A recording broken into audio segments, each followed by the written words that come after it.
Hey, do me a favor. Tell me your name, brother. Name is Noche Diaz. Okay, go real slow for those who didn't understand. Okay, Noche Diaz. All right, Noche Diaz. Tell me, man, brother, what do you do nowadays? What type of I don't want to say work, but what type of living are you doing, helping people and the stuff that you're doing that brings you here? What is that? Yeah, what brought me to LA is the Revolution Tour, and we've been going out South Central LA and all around, bringing people the word about how we're getting organized to get rid of this whole system through an actual revolution. You know, we got a strategy and leadership that Bob Avakian's been developing to put an end to and overthrow this capitalist, imperialist, white supremacist system. And right now, we're going to everybody to let them know there's a big showdown that's coming in about a little over 20 days, where this genocidal, racist, in power Donald Trump has been mobilizing and unleashing his thugs all over the country to attack Black Lives Matter protests, to attack the polls, and all part of his plan and strategy to seize power, stay in power, and fully unleash his agenda. And this dude, I don't think people actually know what we're facing with this genocidal racist. Like everybody says, "Oh, we know he's an asshole." I don't know if I could curse or whatever. Everybody knows he's a racist or whatever, but I don't think people really get what it is that we're facing. This dude for decades. I mean, in New York, he went after 5 Black and Latino youth, the Central Park 5, okay? And he said they should be put to death. These were young teenagers, okay? And they were found innocent, and he still says they must have done something, okay? This is the kind of this is someone whose niece has said she could only imagine that Trump wishes it was his knee on George Floyd's neck when he watched that video of those cops snuffing the life out of George Floyd. This is what we're facing. And people think, oh yeah, he's bad, but whatever. It's always been bad. But that's exactly how they got the Jews in Germany. People that had been bad for a long time. They've been massacred in pogroms, segregated, facing discrimination. And then all of a sudden, what came down when Hitler and the Nazis came to power, not right away, but after a few years, when they were able to get away with fully implementing their program, 6 million Jews dead. This is who we're facing with Donald Trump. And a lot of people don't even know if this is what's going on or what's coming to a head. So let me ask this question, because something you said before you started talking about Donald Trump is you said the system. Mm-hmm. And when you brought up Hitler and his goons, I know that even if Hitler died, like he killed himself or whatever, or was killed, it was the system that had to change. So in a situation where we got a Donald Trump, if you take him out and he's no longer president, I'm not happy with the system. The system to me is still foul. Tell me more about this system, and what are you guys, what is your thoughts and plans with this system or changing the system? Yeah. So again, this country was like founded on genocide, slavery, okay, white supremacy and male supremacy and capitalism's all been woven together. That's always been true, okay? And nothing fundamentally good is going to come about unless we get rid of this whole system through an actual revolution. We're not talking about make America great, because we're talking about America was never great, all right? And we got to get, Bob Avakian's written a constitution to replace this system, where our police would be trained to die themselves before they would take the lives of one of the people, where the youth on the streets who have no future, no jobs, no decent housing, would not only be allowed to live, but they'd be allowed to flourish, because they'd be part of remaking the new society. And you could do that if you take the resources of society out of the hands of this handful of capitalists and put it in the hands of the people. But right now, part of the problem we're facing is you, me, we could all be facing life in prison. We could be in Guantanamo Bay. They got a sister right now in Yorba Linda who's been fighting for racial justice for a long time. They got her on $1 million bail. Okay, they've got her arrested on attempted murder charges because she was surrounded by some of these Trump Nazis, and they were attacking her and preventing her from leaving. And so when she tried to get out, they arrested her and they're charging her with attempted murder. This is what we're facing right now if we don't deal with this, what's right in front of us. But you're absolutely right. If we, once we get rid of Trump, then the fight is on for what kind of future we actually want. Yes, we don't want genocide. We don't want to get people killed off. We don't want the kind of life-threatening shit that Trump is got in store. I mean, this dude is on drugs and is a lunatic and has got his finger right next to the nuclear button right now. And we could all go tomorrow if he loses it. But if we want a future worth living in, we're going to have to go forward from there to make a revolution. That's why we're organizing together with people right now to face this right now, get Trump out now, But we're organizing from the standpoint of a revolution to get rid of this whole system because America was never great. Right. So that's what I want to get to. I want to get to the revolution because when I hear revolution, I think about the 60s and I think about something that the Black Panthers did, and they got arms and they went to the court building. They went to the police department. They went with their arms and said, we have the right. That's right. So tell me, what is the revolution? Because I want the system to change. Yeah. I wanted to start with the LA County Sheriff Department. I definitely wanted to start with the United States of America. But my thing is, if we take out the county sheriff and vote him out. I'm not talking about take out, like, I want to be clear. I'm not talking about killing him or killing Donald Trump. But if we get them out by voting them out, the system is still foul. So tell me more about how do we change this system. I want to get into that. Yeah.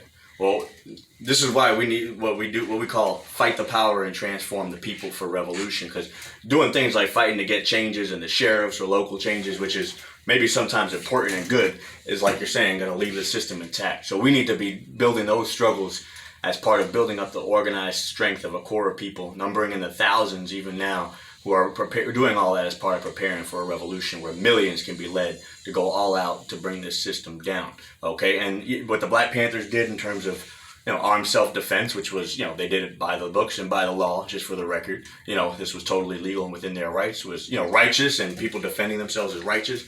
But a revolution is not just defending yourself from all this terror.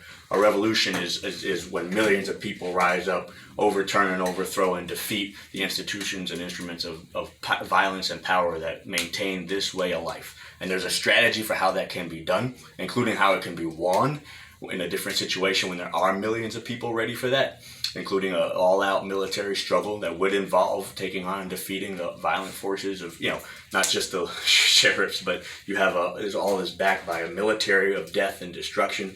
But this emphasizes what we're facing right now, where if they're allowed to take out those people like us who are even asking these questions and pursuing this, if they're able to, this is what happened with Hitler, right? It was the first thing he did was move after those people who were kind of moving and organizing and waking other people up so that people didn't have a head, so that people were just disorganized and able to get picked off one after another. And so we're facing, like right now, a situation where we're not going to make a revolution tomorrow or in the next 2-3 weeks.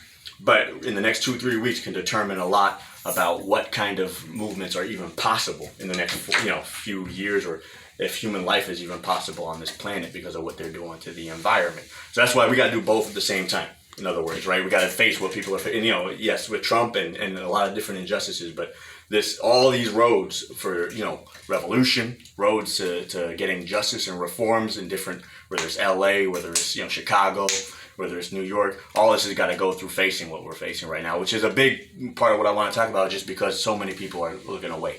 Because it's, a lot of people are scared. I've been talking to people in different movements, for justice, who are staying off the streets, who are staying quiet, and who are turning away because they're afraid of what's coming down. So don't you think they'll be afraid of a revolution? Because a revolution is actually, it's not talking about it, it's being about it. A revolution is actually a coup, an overthrow, whether we're talking about a department, a system. So do you feel that these individuals who are afraid would be afraid of that, or you think they would embrace it?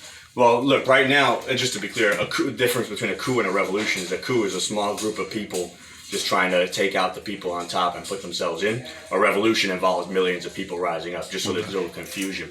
We're not talking about just a handful of us going, and doing like what these, Nazi thugs did in Michigan. We're talking about a movement of millions of people. But right now, this is part of why even the road to revolution has to deal with what people are up against. Because yes, people are afraid to even protest nonviolently right now in small numbers. Forget about doing anything larger. People are being driven off the streets right now. So if people are going to overcome that, that's going to happen right now. And it's not going to solve all the problems, but people have to start to find their courage and their unity, including coming together and debating and arguing over how this is going to all end. There were, just in these last few months, millions of people in the streets saying systemic racism and murder by police must end. And now they've been driven out of the streets. But that was a beautiful thing when people were out. And all of a sudden you had corporations who never even like to admit there's racism having holidays on Juneteenth to celebrate. It's like, look, it doesn't cause institutional change, but changed so much more in a couple of months of people mobilizing than in years and years of people being off to the sides and afraid to come out. And they're trying to put it back in, the genie back in the bottle at best, but actually much worse. They're trying to like scare people off and shut down what's going on so that they can usher in even worse. Okay, so think about that, what you just said about how people now are even identifying and thinking about Juneteenth. But don't you think that's more of a symbolism and not substance? There's no substance in that when all of a sudden they want to recognize that something had went wrong and something is going wrong. But what do they actually do? I do not want this government, this system, to celebrate Juneteenth. Not me personally. Right. But I mean, so how do you feel about that? Yeah. Well, here's the difference between like just the point. What's important is not that they recognize it. Okay. What's important is that they had to respond to us. Okay. Okay. That's a different power dynamic. That's what's important is that they feel, for whatever reasons, including hypocrisy and fear of covering their own ass, they felt like they had to respond to the people.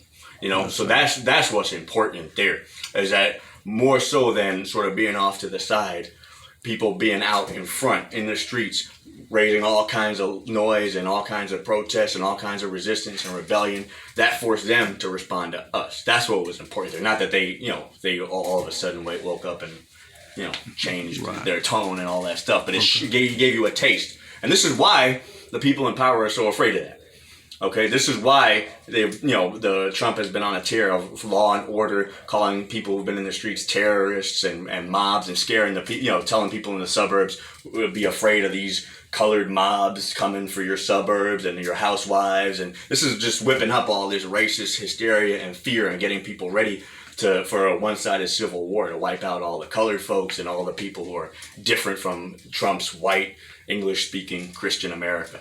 And so this is what they're whipping up. And again, there's a potential here if people take action, people take to the streets, they have to respond to us, and we can defeat this fascism. But even more, that allows people to get a sense of their power to go even further.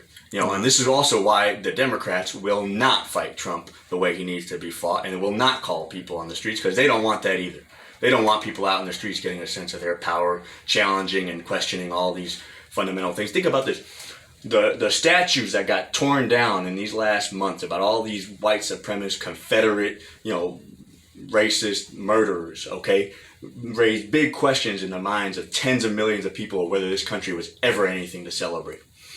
And people were right to question that, okay, and even more right to pursue the answer, which is that this country was founded on that kind of genocide and slavery, and to draw all the conclusions that you should draw from that about what should be done with this kind of a system. But these are exactly the questions that neither one of these parties in power want people asking and pursuing, and this is why it's going to be on us. We can't let it sit back and wait for somebody on high to, we should vote against Trump just to defeat him because he's a danger to humanity, but we can't rely on, Biden is not good, okay? The Democratic Party is not good, okay? But they are different, and they are not leading an army of thugs who are armed to the teeth and who are prepared and want to carry out a one-sided massacre and genocide. So one thing my son, my 13-year-old son, asked me the other day, would I want to be eaten by a lion or would I rather fight an alligator? And I thought to myself, it doesn't matter. I'm fight till I'm dead, but both are going to kill me. So when you talk about Trump and Biden, do I want to die under Trump's leadership, or do I want to die under Biden? Because he sent all my brothers to jail in 1994, and then the sister with him, she may have black skin, but her soul is not black because she sent everybody to jail in the 2000s, 2002 and 3, and would not allow new trials. So that's why I keep asking you, brother. I want to hear about this system because I want the new system. Yeah, that's right. And look, that's why I just said Biden is not good. Kamala Harris is not good. The Democratic Party is a party of crimes against humanity. I mean, yes, mass incarceration and also war crimes against people all over the world. They are not good. There is also it goes back to like the first Civil War in this country. Lincoln didn't want to fight to end slavery, okay? But did it make a difference whether or not the Confederacy was defeated? Come on. I mean, to even ask that is a little bit ridiculous, and this is what this is an analogy for what we're facing. That was a good now. one, though. That was a good analogy. Yeah, I mean, no, Lincoln, if he said if he could keep slavery and keep the country together, he would. Okay, he wasn't leading a confederacy. He wasn't leading armed, slave owners and slave catchers. So he was in a position where he could be forced to have to fight in ways that ended slavery as it knew it. But then that does also bring us to why we need to also at the same time be building for the revolution that is needed, because people relying on this system meant that after slavery was ended in that form, new forms of slavery, Jim Crow, segregation came into play. This system, whatever people in power wanted, they couldn't fundamentally end this oppression because of the system they rule over. And I'll just say this last thing because it's true of Biden and Kamala, but it's also true of any of these Democrats. Bernie would not have fundamentally been in any better position to end fundamentally what this system does. Not, yes, he's someone who, at least unlike Biden, has actually said he wants to see justice for different sections of people, but he, just like Biden, is bound by the same system. That's why if we want something fundamentally good and we want to get somewhere that actually ends all this, we need a revolution. And people should check out Avakian because he's developed not only the strategy for that plan of action, but also a constitution, not a utopia, but a constitution that would set up a different republic that could let people loose on changing all of this with a different society. But if we don't act right now, none of that is gonna even be something that people are gonna be able to even talk about publicly, and we'll have to, people will have to figure out different ways to do So that. you've said a name a couple times, and you say it real fast. Can you slow down and say the name? Right. Okay. Yeah. That's that New York minute now. Slow down, brother. We listen to Snoop Dogg's and smoke weed out here, so we move a little slower, brother. So listen, say that name one more time. Bob Avakian. Bob about the Avakian. 60s. He came out of those 60s. He was, one of these white students in the free speech movement, and then he met, Eldridge Cleaver and the Black Panther Party and started working with them, and they radicalized him at the time, but, what he was motivated was he wanted to see this ended. He saw what was happening to black people, and he didn't think, I'm in solidarity, I want to see them do good. He was like, those are my people, and this has to end. And then he learned that was true of a lot of other kinds of people as well, and he dedicated his life to figuring out how we could actually win, how we could make a revolution. So this is what they didn't have in the 60s, because everyone had not everybody, but a lot of people, including the Black Panther Party, had the right idea, which is that we need a revolution, and we need to, go for the heights and shoot for the stars. But they were coming forward in a time when millions of people had had enough and were ready to fight. They didn't have the time to develop a strategy and a whole plan of action before they were either killed off or imprisoned and faced a lot of repression. And, this is something that Avakian has dedicated himself to since, is how do we learn those lessons that, people didn't have the advantage of going into the 60s. Okay, so I can Google Bob Avakian. You can, but, and people should know, you Google it, if a man is talking about an actual revolution in the United States to get rid of this system, and he is going to be the most controversial person that you are going to find. That's You're fine. You're going to find people who hate and love him all over. Yeah, so I would have to make that decision on my own based on that. That's right. But now people want to get involved. Is there an action coming up in Los Angeles, New York? I got people watching in Chicago. What is the next action that people can get involved and learn more about the revolution? Yeah. So if you're in other cities, I would say, go to revcom.us or refusefascism.org. There's daily activities. I don't know every city. Here in LA, people are at Pershing Square every day. Okay. Usually around 6 o'clock. But actually today, for example, we were out there at 10 doing this dramatization of the immigrants who are being locked up in cages, where different people were built and constructed mock cages and are actually volunteering to spend hours in those cages to dramatize for people what you've gotten used to. Right. Concentration camps, children at the border. So every day at Pershing Square in LA, and then, those of us in the Revolution Club are out there, but we're also out throughout South Central and all over the place, because we got to bring forward people, including from these neighborhoods in South Central, who don't think this has anything to do with us, like that we can't lift our heads to what's going on. And I gotta tell a story. In Chicago, a dear comrade of ours, Gloria Pinex, whose son was murdered by the police years ago, Darius Pinex, and just lost another son a couple days ago to some of this violence amongst the people, and it's heartbreaking to hear about it, especially, you think about like what these people could be doing. All right. People's lives matter. And we don't got to go out giving them freebies, killing each other off the way they want us to, while they're preparing to kill us off in even bigger numbers. And our guns are pointed at each other, whether it's black versus black or brown versus brown or black versus brown or whatever it is. What is worth living, fighting, and dying for? Corners that ultimately aren't going to belong to us because we're being ruled over by this system, while they prepare to send their people in to either kill off a bunch of us or lock or put us all away or drive us out of the country. Like, what is our lives going to count for? So we got to bring that message to people here too, who don't think that their lives can mean anything except fighting for corners. We can actually remake the whole world together with people throughout the world. Yes, sir. So that's Persian Square every day. Square every day. And the website one more time. Revcom.us or refusefascism.org. And say your name one last time, brother. Noche Diaz. Noche Diaz. I truly appreciate your time, Appreciate you brother. too. Yes, sir. Thank you for this interview.